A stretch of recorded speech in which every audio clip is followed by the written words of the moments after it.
The world had shrunk to the size of a dusty attic, and the only thing left in it was hunger. For Kenji, age 12, the war was no longer about brave Zero pilots or the Emperor's divine will. It was about the hollow feeling in his stomach and the wide, frightened eyes of his little sister, Yuki. The firestorm had taken everything else. Their parents, their house in Tokyo. The world itself, it seemed, had been burned down to a skeleton of blackened beams and ash. They had run, hand in small hand, through streets that glowed like hell's own forge, until they found this shell of a house on the outskirts, its roof mostly gone, but its attic space hidden and intact. "Oni-san," Yuki whispered, her voice raspy from the smoke they'd inhaled weeks ago. "I'm hungry." Kenji's heart, a heavy, tired stone in his chest, clenched. He had saved a single dried fish, stolen from a distracted vendor 2 days prior. It was smaller than his thumb, a pathetic, brittle thing. He broke it in two, giving her the larger piece. "Here," he said, forcing a smile that felt like a crack in dry mud. "Eat it slow, make it last." She nibbled at it with the reverence of a priestess, her eyes closed. Kenji put his piece in his mouth and let it sit on his tongue, not chewing, just letting the faint, salty taste mock his emptiness. Their survival was a fragile daily equation. Kenji's pockets were his arsenal, a sharp piece of shrapnel he used as a knife, a length of wire for snares, an empty tin can for water. He was a hunter in a concrete jungle, but the prey was scarce. Rats were a luxury. Weeds and bugs were staples. He'd trade scraps of cloth or bits of wire with other hollow-eyed children in the ruins for a handful of millet or a rotten potato. The real enemy wasn't the distant Americans. It was the silence from the front, the gnawing cold that seeped into the bones at night, and the desperate, feral look in the eyes of grown men who were also starving. One afternoon, Kenji was scrounging near a bombed-out factory, hopping for forgotten stores, when he heard the low, familiar drone of aircraft. He looked up, not with fear, but with a scavenger's hope. Sometimes the B-29s jettisoned extra fuel tanks that could be salvaged. But these planes were lower, faster, American fighters. They screamed over the city, strafing something on the outskirts. And then one of them, trailing smoke, veered wildly. There was a deafening crash a few blocks away, the sound of tearing metal and splintering wood. Silence, then the faint crackle of fire. A crashed plane, a treasure trove. He ran, his worn-out shoes slapping against the broken pavement. Other shadows emerged from the ruins, all drawn to the promise of loot. The plane was a mangled silver beast, half buried in what was left of a shrine. A small fire burned in the engine. Men were already there, pulling at the cockpit, shouting. Kenji hung back, a small ghost in the periphery. He saw a canvas bag thrown clear of the wreckage.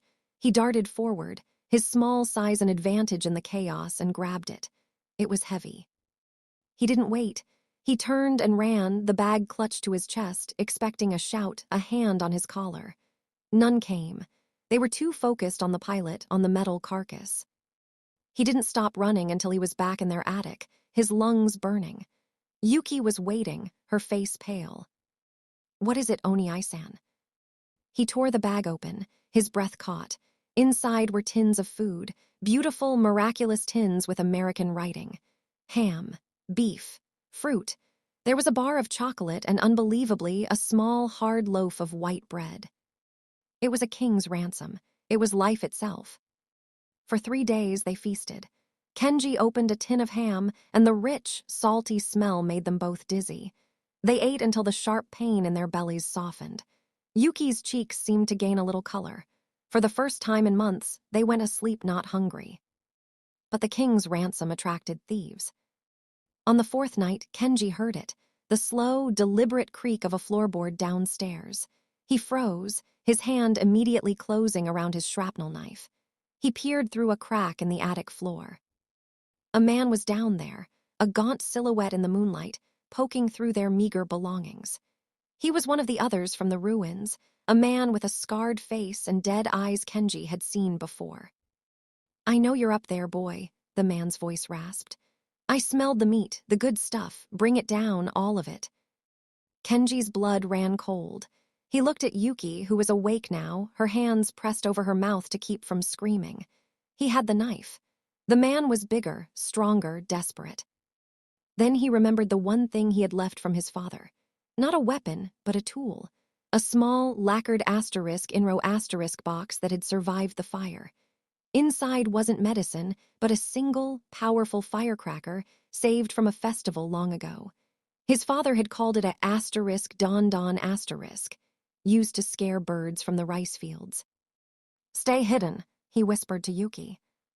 He crept to the hole in the attic that served as their entrance. The man was starting to climb the wobbly ladder they'd propped there. "Last chance, boy," the man growled. Kenji struck a match on the floor, its flare blinding in the dark. He touched it to the fuse of the firecracker. He didn't throw it at the man. He threw it past him, into the empty, echoing space of the house's main room. The explosion was monstrous. Asterisk boom. It wasn't a weapon of war, but in the silence of the dead night, it was the voice of a god. The concussion shook the walls, and a brilliant, terrifying flash of light filled the lower floor. The man on the ladder cried out in sheer, superstitious terror. He didn't think it was a boy with a firecracker. He thought it was a spirit, a ghost of the house, a curse. He fell from the ladder, scrambled to his feet, and fled into the night, screaming. Kenji sat there, trembling, the smell of sulfur in his nostrils. Yuki crawled over and clung to him, sobbing. He held her, watching the doorway. The man was gone, but the war wasn't. The hunger would return tomorrow. But for tonight, they had defended their castle. They had each other. And in the terrifying, vast silence that followed the blast, that felt like a victory.